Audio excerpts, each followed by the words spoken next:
Bien-aimé, bonjour. Voilà, je vous salue. J'aimerais partager avec vous vraiment un thème bien dans cette émission sur notre chaîne, bien sûr. Voilà, aujourd'hui, j'aimerais vous parler sur l'œuvre de la croix. Avez-vous déjà entendu de ça, l'œuvre de la croix? On n'a pas parlé des œuvres, mais on a parlé de l'œuvre de la croix. Voilà. Lorsqu'on parle de l'œuvre de la croix, oui, il s'agit d'un événement qui s'était passé un jour. Voilà, c'est déjà à Jérusalem. C'est quel événement? Notre Seigneur Jésus-Christ, voilà, était mort à la croix. Il était pendu à la croix, comme c'était de coutume, bien sûr. Voilà, c'était de coutume chez les Romains. Chaque fois, il y avait des gens qui commettaient vraiment, qui commettaient des crimes. Il fallait qu'ils soient au moins crucifiés. Maintenant, cette fois-là, notre Seigneur Jésus-Christ, ce jour-là, lui n'était pas criminel, non. Il n'était pas criminel. Mais il a été livré, voilà, par les souverains sacrificateurs. Ils l'ont livré entre les mains des Romains qui l'ont crucifié. Maintenant, tout cela était passé afin que s'accomplisse ce qui avait déjà été annoncé par les prophètes dans l'Ancien Testament. Voilà. Lorsqu'on parle de l'œuvre de la croix, oui, nous voyons la mort et la résurrection de notre Seigneur Jésus-Christ. Maintenant, mes bien-aimés dans le Seigneur, ce que vous devez comprendre, c'est que oui, pourquoi on dit l'œuvre de la croix, c'est ce qui s'était passé là-bas à la croix. Le Seigneur Jésus-Christ était mort. Il était mort, on l'a enterré et après il a été ressuscité. Maintenant, une chose est plus importante, c'est que voilà, dans l'Ancien Testament, le peuple d'Israël était habitué à accomplir des œuvres. Chaque fois qu'ils accomplissaient des œuvres, c'était ces œuvres là-bas qui leur donnaient justification devant Dieu. Ça veut dire que pour que Dieu puisse dire que celui-ci est justifié, la personne devait poser une œuvre. Entre autres, il y avait des œuvres comme quoi il fallait prendre les animaux, aller avec les animaux, voilà, au temple. Il y avait les sacrificateurs qui étaient là-bas et qui devraient au moins égorger ces animaux là-bas. Et c'était comme ça. Voilà, c'était un processus, c'était des œuvres qu'on était en train d'accomplir de temps en temps là-bas à Jérusalem. Maintenant, cette fois-ci, on ne parle pas des œuvres que les gens étaient en train de faire. Maintenant, nous parlons juste d'une seule œuvre. Lorsque le Seigneur Jésus-Christ est venu, lui n'a pas accompli des œuvres pour que nous ayons des justifications, non. Il a accompli une seule œuvre qu'on appelle l'œuvre de la croix. Ça veut dire qu'il est mort et qu'il est ressuscité. Maintenant, à travers cette œuvre là-bas de la croix, c'est là que la Bible nous dit ceci: tout celui qui croit au Seigneur Jésus-Christ, directement, il a la vie éternelle. Directement, il est justifié. Directement, il a le pardon des péchés. Ce qui donne cela, c'est quoi? C'est juste le fait de croire, pas dans beaucoup d'œuvres, non.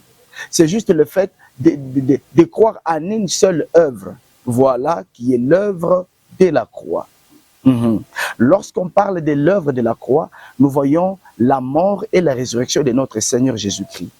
Maintenant, vous devez noter ceci. Dans l'œuvre que notre Seigneur Jésus-Christ a accomplie à la croix, il y a beaucoup d'avantages, voilà, qui vont avec. Parce qu'il est mort et qu'il est ressuscité, maintenant, il y a des avantages qu'on donne à ceux-là qui croient maintenant au Seigneur Jésus-Christ. Lorsque vous croyez au Seigneur Jésus-Christ, vous avez la vie éternelle. Lorsque vous croyez au Seigneur Jésus-Christ, vous êtes justifié. Lorsque vous croyez au Seigneur Jésus-Christ, vous avez le pardon de vos péchés. Maintenant, tout simplement pourquoi? Parce qu'il y a une seule œuvre qui a été accomplie. Ça veut dire quoi? Depuis l'Ancien Testament, il y avait des œuvres que les gens étaient en train d'accomplir, mais ces œuvres là-bas étaient imparfaites toujours. Pourquoi?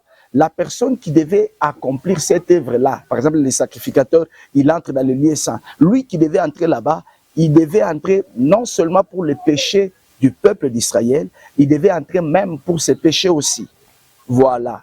Maintenant, c'est différent avec notre Seigneur Jésus-Christ. Avec l'œuvre de Christ, voilà, lui, il est entré, pas plusieurs fois, non, mais il est entré une seule fois, pas même dans le tabernacle fait des mains d'hommes, non, mais dans le tabernacle céleste. Il est entré là-bas une fois pour toutes et il a accompli parfaitement l'œuvre que le Père attendait.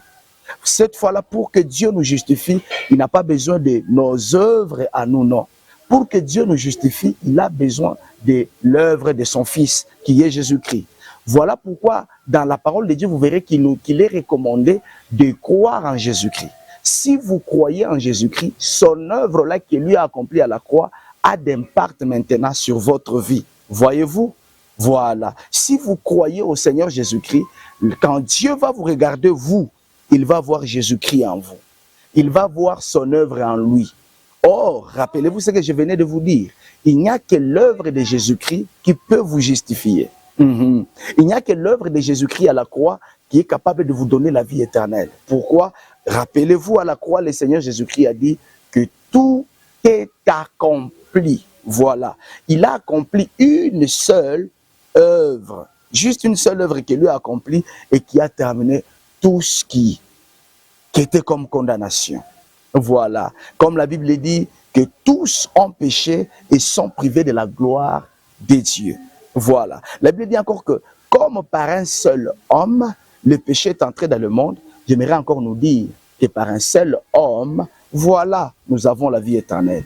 Par un seul homme, nous pouvons être justifiés. Voilà. C'est aujourd'hui que nous venons de commencer avec notre premier numéro où nous vous parlons sur l'œuvre de la croix. Alors, j'aimerais terminer en disant à toi qui es en train de me suivre, voilà, en ce net moment, as-tu déjà cru au Seigneur Jésus-Christ? Sinon, tout ce que tu peux accomplir comme œuvre en dehors de Jésus-Christ, ça ne peut rien te rapporter. Voilà. Les œuvres que nous mettons en pratique n'ont d'impact que si nous avions déjà reçu le Seigneur Jésus-Christ. Aller à l'église, c'est bien, mais si tu n'as pas encore reçu le Seigneur Jésus-Christ, ça n'a pas d'impact. Donner des offrandes à l'église, c'est bien, mais si tu n'as pas encore reçu le Seigneur Jésus-Christ, c'est encore vain. Voilà. Maintenant, tout ce que toi tu peux faire, tout ce que nous pouvons faire, n'a d'impact que si nous avions déjà reçu le Seigneur Jésus-Christ. Pour dire quoi?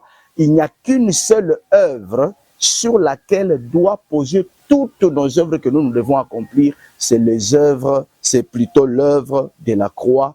Une seule œuvre qui a été complète, qui a été achevée de notre Seigneur Jésus-Christ. Que le Seigneur vous bénisse. Merci beaucoup.